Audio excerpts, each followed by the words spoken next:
Hi, welcome. Thank you for watching. My name is Derek Bradshaw. I'm a histotechnologist at ARUP, and I wanted to put together a short guide to help histotechnician trainees pass their HT or HTL exams. So before we get into it, I don't want to give you any false ideas. So what this is not a recruitment into histology. This is not an intro into histology. This is not a first part of a multi-set series of study lectures. What this is a guide to help people get certified. What I want you to get out of it are the eligibility requirements, the study plan that I used, and hopefully a bit of motivation to help you along the way.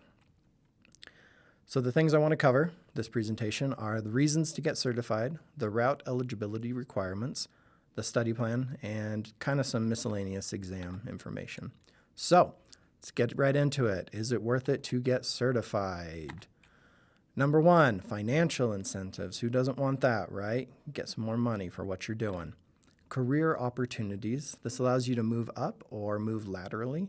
It gives you a lot of job security if you have to move. Pretty much if you have to move to any big city, you can find some sort of histotech job.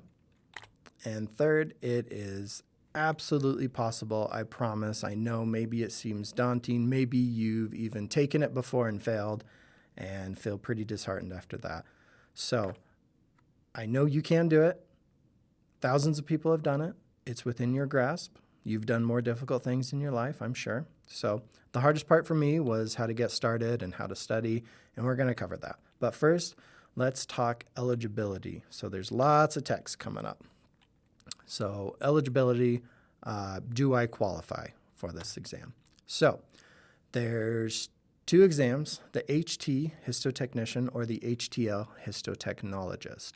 So for the histotechnician route, the first route is you have to successfully complete an NAACLS accredited histotechnician program. So this is pretty much you attended a histotech school. If you went there, you would know it. So I did not qualify for this one. I didn't go to a specific school. I had to go through Route 2 or Route 3. I lumped them together. You'll see why. So for this one, you need 60 semester hours of academic credit from a regionally accredited college with a combination of 12 semester hours in biology and chemistry. Or you need an associate's degree with a combination of 12 semester hours in biology and chemistry. And 1 year of full-time acceptable experience in a histopathology, veterinary industry research laboratory. And then, or 3, this is why I just lumped 2 and 3 together, or successful completion of a 50-week U.S. military histotechnician training course. So if you did complete this last part, then you would be eligible for Route 3. So for the HTL routes, Route 1, again, you need a baccalaureate degree from college or university with 30 semester hours in biology and chemistry and a successful completion of, again, going to this kind of histotech school program. Route 2 or 4, again, a baccalaureate degree from a regionally accredited college or university with a major in biology, biological science or chemistry, or a degree, any degree, as long as you have 30 semester hours in biology and chemistry. And 1 year full-time acceptable experience in a histopathology laboratory, or Route 4, successful completion of a 50-week U.S. military histotechnician training course. And then there's kind of a third option. It's very niche. It doesn't apply to a lot of people. Essentially, this is if you have a bachelor's and you qualify for HT but not HTL because you don't have enough biology or chemistry credits for an HTL. So this is you have a valid HT certification. So you already got your HT and you've been working for 6 months and you have a bachelor's. Then you can go ahead and apply for your HTL after that. In my experience, I got my HT first to get that initial pay increase and then immediately applied for the HTL while all that information was fresh in my brain. Then I only had to memorize one additional chapter in the textbook I was using for my HTL exam. So I'd encourage you to talk with your supervisor to know if your HT or HTL is going to get you a pay increase right away or not, just so you kind of have the accurate expectations. And then for either test you want to do, this is other experience. You need laboratory experience in fixation, embedding, processing, staining, laboratory operations. It's not bad. As long as you're working in a histo lab, it's pretty easy. You just get your manager to sign off as you are applying for the exam. So, the study plan, how to study and with what materials. So, before we get started, just want to have a heart-to-heart. When I got started, I felt like there was too much information, but not enough direction. So, had all these textbooks, all these practice tests, and I felt like I was just dumped in the ocean and told to find land, and it was kind of paralyzing. It was hard to move forward because I didn't have that direction. So I thought, you know what? If I put together a guide, I just want to point someone in a direction. And if you find this study method works for you, that's great. If you have your own already that you know that works, great, do that. Probably what's going to happen if you follow this outline is you'll follow most of it, and then you'll find some things that work a little better for you. So go ahead, personalize it. That's great. If I had to do it again, this is how I would do it. So these are the materials I would use. I'd use the Frida Carson textbook, the BOC practice test book, and then this Histo Deck set of flashcards. So if you are preparing for the exam, these two first items are going to be your best friends. The flashcards, they're okay. They're really good for pictures, I think. They kind of give you an image and then quiz you on what's going on, what kind of tissue, what kind of stains, that kind of stuff. So just go ahead, get it into your head right now. You are going to have to memorize a lot of things. As you keep studying, you'll refine your process and make it more personal, and that's great. I just want to give you one method that I would use. So, the step-by-step plan. Step 1 is read the textbook chapter and then stop, okay? Just one chapter at a time. And if one of the chapters you've just read happens to be a stains chapter, make a stains list after you've done reading that chapter. And on the next slide, I'll show you what a stains list is. Number 2, take the associated chapter quiz. The Frida Carson textbook and the BOC practice test book, they match up pretty well. They're not exactly one-to-one for every single chapter, but they match up pretty well. So you can take its associated chapter quiz. And then I put a question mark by any question I guessed on, even if I end up getting it right. So take the quiz, and there is a chance that you're going to feel super motivated and you're going to start studying, and then you're going to take that first practice test and you're going to do so poorly on it. Maybe you're going to ace it first time. If you do, great. I did not. I did very poorly the first time I went through these practice tests. So don't let that discourage you.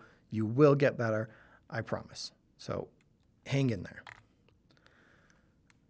And then after I take that practice test, I make my own flashcards based on the quiz. So that's why I had you put a question mark by the ones you guessed on, make flashcards based off of that, make flashcards based off the questions you got wrong, or even any sort of theory or anything that you think will be helpful as you're reading the chapter. You might think, like, oh, as long as I just buy the flashcards, I'll be fine. I would encourage you to not do that. I think you should make your own, write it, pen and paper. It'll get in your head better. It does for me, at least. So you can go ahead and make flashcards as you're reading the chapter. That's what I started out doing, but they weren't as good as when I tried to base them off the principles that the practice test book covered. They weren't very specific, so I ended up redoing my flashcards after the quiz anyway. So if I had to do this again, I'd just do the stains list and then make flashcards after the quiz. After you make the flashcards, go ahead and retake the chapter quiz again. You might get a better score, make you feel a bit better. If you don't want to do this step, you don't have to. If you, maybe this time around, you got another question wrong on the practice test that you didn't before and it slipped, so you can update your flashcards then. And 5, move on to the next chapter. Okay, so this is the stains list I was talking about. For me, I felt like the information on my stains list covered maybe 50% of the exam, so I highly recommend doing this. So for this stains list, this was the neuro stains chapter. You have Kressel, Bodin, Holmes. And so what I would do is I would start off, I would list all the stains in the chapter, and then I would list what they demonstrate, and then the control that was used. And then if they were cut at a width that was outside of the 3 to 5 micron range, then I would include that. And again, with fixative, if they use something other than NBF, then I would list it on the fixative, okay? Something also that is helpful is to come up with a sentence to help you remember it. So you can see my first 3 stains start with the letter C, letter B, letter H, respectively. So C, B, H. Charles Barkley has basketball time for, you can see how it kind of matches up with the letters. And then my creative juices kind of ran out, I guess, on this one, and I just used the names of the stains with 4 L's on the end to help me remember that. Whatever, though. You don't have to use this one. Come up with your own. Then once you remember the order of the stains, you're going to kind of remember in your mind's eye, okay, what do they demonstrate? And they kind of go in an order. We got neurons, and then, the next 3 are nerve fibers, then tangles and plaques, then we have glial fibers in the next 2. You see it ends with myelin and some extras. So it's pretty helpful. And I know once you kind of see the finished product, you might think to yourself, oh, this is way too much information.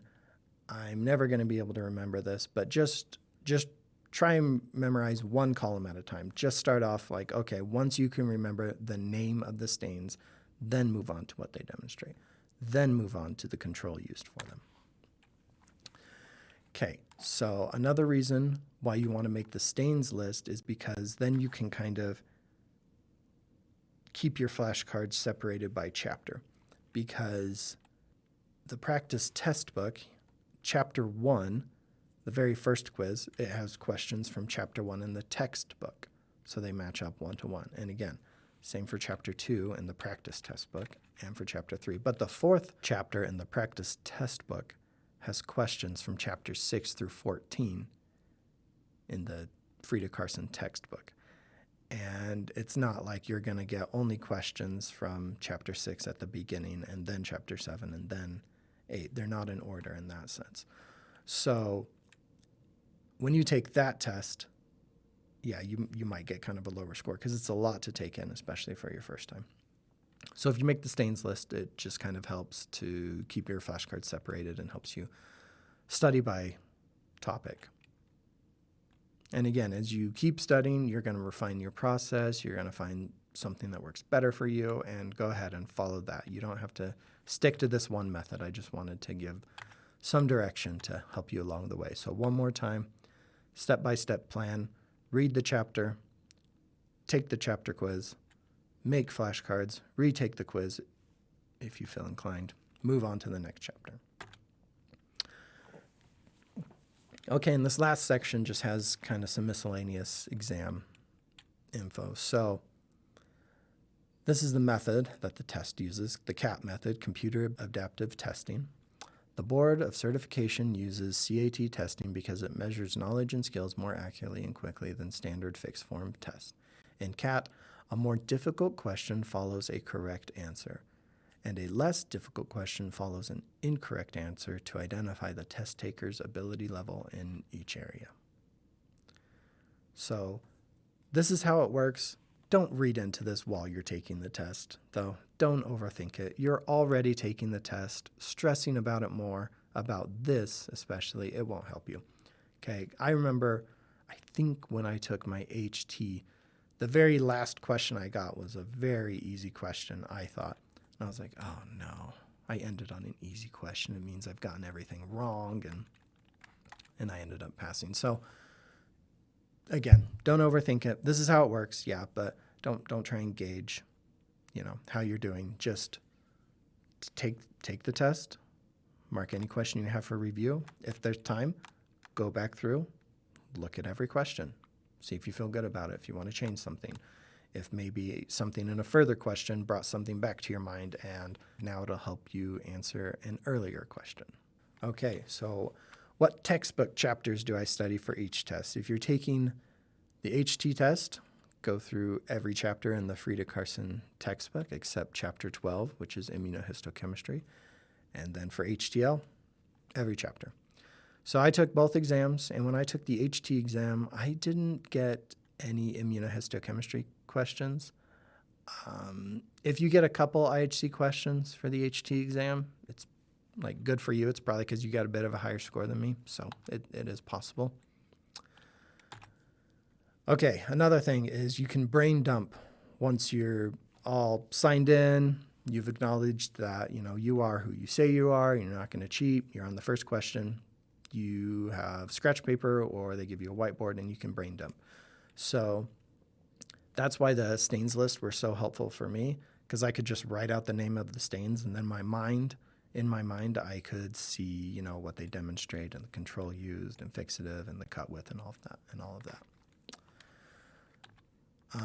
You need a score of 400 out of 999 to pass. Okay, so this is just something I threw in because when I was studying for my test, I wanted to know. So when I took my HT test, I maybe scored like about a 600, and then when I took my HTL, I got about 500. So I dropped about 100 points. I had a friend who was taking it, and she's pretty sharp. She's pretty diligent. She got a bit higher than me, so I think maybe she got 700 on HT, and then when she took HTL, got around 600. So I know it's a small sample size, only 2 people, but it's something you might start wondering, and so I thought I'd just give you that information here. Another metric that, again, small sample size, but I was getting high 80s, low 90s percent-wise in the practice test book, and I passed my HT and HTL. And that same friend who scored a bit higher, she was getting probably mid-90s, scored about 100 points higher. So again, I know small sample size from the data, but I thought that would have been a helpful metric when I was studying, so I went ahead and included it. And as of May 2022, these were the prices of each exam. So just so you know that up front. This information I pulled right from ascp.org. It breaks down the different sections of the exam and their respective weights. This one includes all the study topics. So maybe you're seeing this and you think, oh, this would be helpful for me. Maybe I could just type up all of this and include some spaces in between so I can write all my notes. If something has a star by it, that's because it's on the HTL exam only. And then this is a list of all the stains on the test to be covered. So that's all I had. I wish you the best of luck. Thank you for viewing this, and I know you can do it. So go get certified.